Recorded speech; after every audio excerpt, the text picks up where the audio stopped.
Sathya Sai Speaks, Volume 8, Chapter 37. Meaning of Mendicancy. In the background of mountains that bear sun and rain with equal unconcern, of the sea and sky that are unaffected by storms and clouds, it looks ridiculous that man alone is subject to anxiety and fear in the company of birds and beasts that do not store food for another day, but are content to leave it to Providence to provide for them. It looks absurd that man alone should spend all his days calculating and accumulating. No bird casts seed on land to grow food for itself, nor do beasts plough and enclose fields, claiming this is mine, this is for my children and children's children. Nishkama karma, selfless action, is the natural face of activity for the children of God, the progeny of immortality. They sing and swim, they dance and dive, they talk and walk, they pray and pine, because they must. It is their nature too. They do not know what will happen. As a consequence, they do not care. They do not anticipate any result. They are just themselves when they do these things. It is sahaja lakshana, their innate nature, their inborn characteristic. You have not taken birth in order to feel the gnawing of hunger and to perform activities which will alleviate the gnawing for a few hours every time. In fact, hunger has been allotted to you so that you may grow and develop intelligence to discover your ultimate goal. Education is for life, not for a living, and life is just a chance to see for yourself your beginning and your end. Every clock has someone who has made it and who is winding it so that it may work. You too have one who has the key and one who winds it. Discover him. The clock shows the time for all who need. It looks for no reward. It does not care why you are anxious to know the time. It ticks unceasingly, night and day. Fair weather or foul, be like the clock. Cultivate God's friendship and kinship. You are only actors on the stage before the footlights, the director who knows the play, who assigns the roles, who gives the cues, who calls you in and puts you on. He is behind the curtain. You are a puppet. He holds the strings. If he must be seen, you have to be his sakha, friend, or bandhu, kinsman. Merely being an onlooker will not entitle you to approach him and be in his holy company. Cultivate his friendship or kinship by the attitude of love and dedicated service. If you serve a king for the sake of your wife and children, you are devoted to them and not to the king. However arduous and complete your service may be, so also if you do ceremonial worship or observe vows for the sake of material prosperity, so that you can keep your family in comfort, you are devoted and dedicated to them, and not to your own best interest. Complete surrender, unsullied dedication, that is the acid test he imposes and accepts. A man, let us say, has 3 wives. When he dies, all the 3 become widows and have to wear widow's weeds, remove jewelry, and put on the outer symbols of mourning. That is the convention. But if one wife is pregnant, this convention does not apply. It is only after the child is delivered that she can be declared as a widow. She knows until then that she is a widow, but the world will think, on seeing her, that her husband is alive. This is the position of the jnani too. He knows that the world is transient, that God is all, that dedicated activity alone can save him from consequences that bind. But the world thinks on seeing him that he is like themselves. He is like a lotus blossom on water, wherein it grew above the mud, where its roots lie, unaffected and untouched by either. The agony to know God is the jewel to be proud of. This jnana is not an attribute of the universal absolute, Paramatma. It is Paramatma itself. The Upanishads declare Satyam Jnanam Anantam Brahma. Truth, wisdom, infinity is Brahman. Jnana is the fulfillment, it is the goal, the consummation. Man is as ugly as a noseless face if he has no wisdom.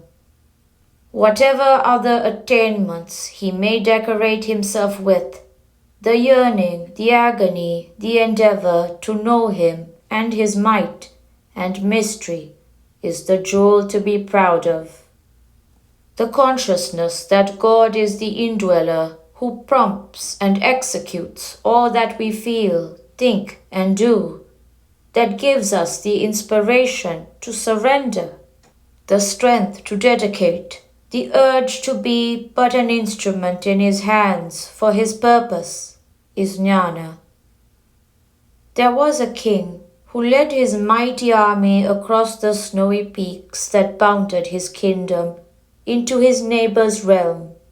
On a lofty pass thick with snow, he saw a mendicant or ascetic sitting on a bare rock, with his head between his knees, evidently to protect it from the chill wind that blew through the gap in the peak.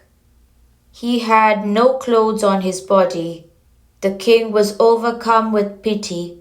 He took off his own shawl and coat and offered them to the yogi, ascetic, one who has mastered the senses and the mind. The yogi refused to accept them, for he said, God has given enough clothing to guard me against heat and cold. He gives all that I need. Please give these to someone who is poor. The king was surprised at these words. He asked him where these clothing were. The yogi replied, God has himself woven it for me. I am wearing it since birth, and I will wear it until the grave. Here it is, my skin. Give this coat and shawl to some mendicant beggar, some poor man. Contentment is the most precious treasure. The king smiled, for who could be poorer than he thought. He asked him, But where can I find a poor man? The yogi asked him where he was going and why. He said, I am going into the realm of my enemy, so that I can add his kingdom to my own. It was the yogi that smiled now. He said, If you are not satisfied with the kingdom you have, and if you are prepared to sacrifice your life and the lives of these thousands to get a few more square miles of land, certainly you are much poorer than I. So offer the clothes to yourself. You need it more than I. At this the king was greatly ashamed. He realized the futility of fame and fortune.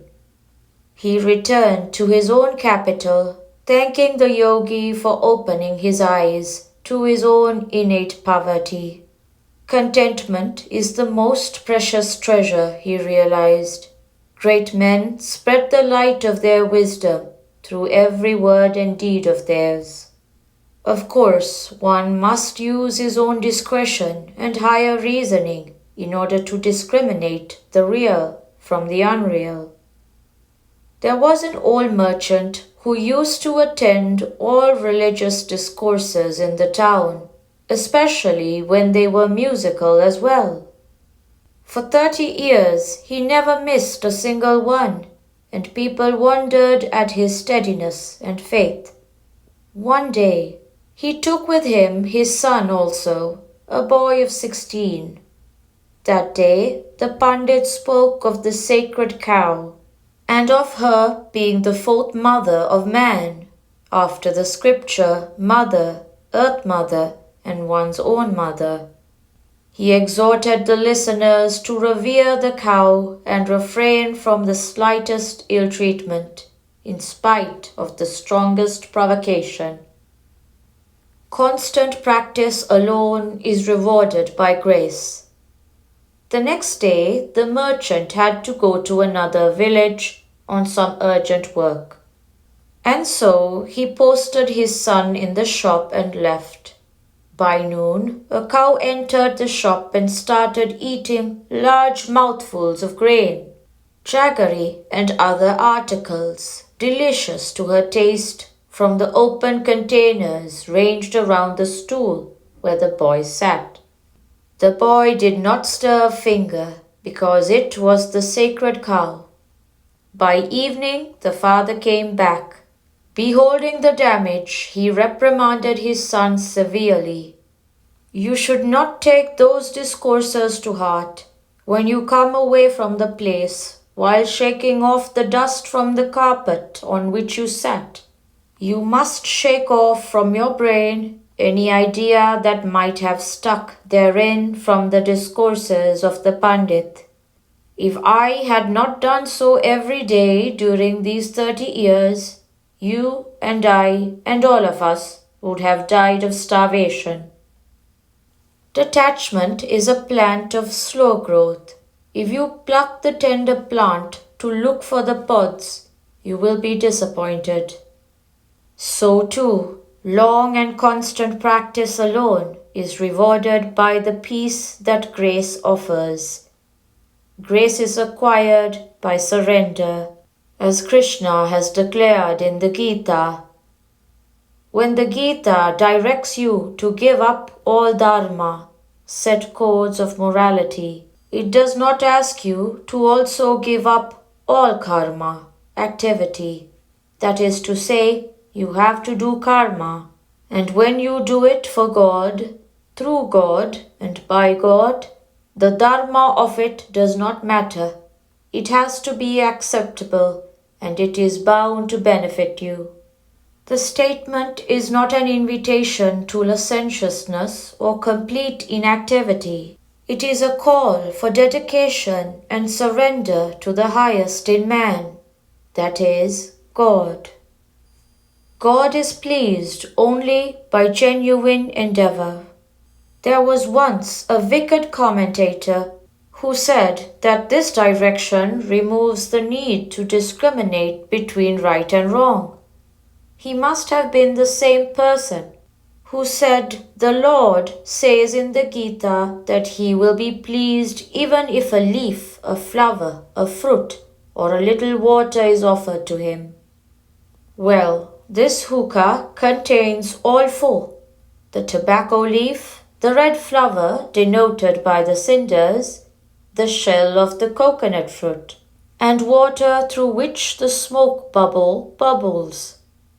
Impertinence and irrelevance cannot hide irreverence from the eyes of God.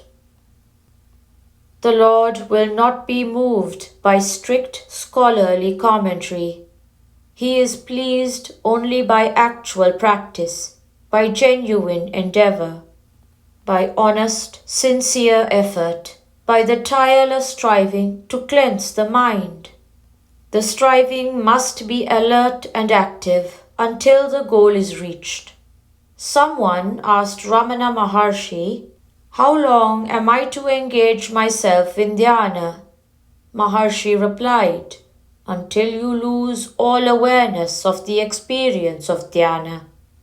In the play Dhruva, which these boys enacted, the boy who was Dhruva sat straight and tense, giving us the impression that he was lost in dhyana, but such histrionics cannot claim consideration.